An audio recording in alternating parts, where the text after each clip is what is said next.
आप एक काम करो ना, आपके पास में मोबाइल है? हाँ। Yes sir.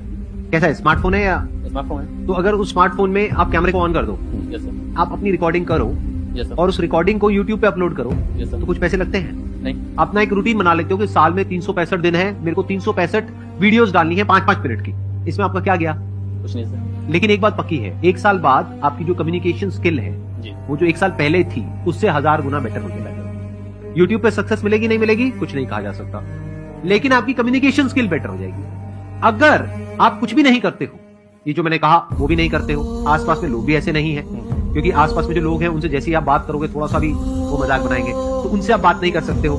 तो आप अगर अगले एक साल तक ऐसा कुछ भी नहीं करते हो, यानी प्रैक्टिस ही नहीं करते हो, बस अपने दिमाग में सोचते रहते हो कि मेरे को अपनी कम्युनिकेशन स्किल्स को बेटर करना है, क्या कभी बेटर होगी? No sir. पूरी जिंदगी में कभी बेटर होगी? No sir. प्रैक्टिस करना पड़ेगा ना। Yes sir. तो प्रैक्टिस करने के आज की डेट में बहुत तरीके हैं, बहुत ऑप्शंस हैं, अगर आप थोड़ा सा दिमाग लगाओ।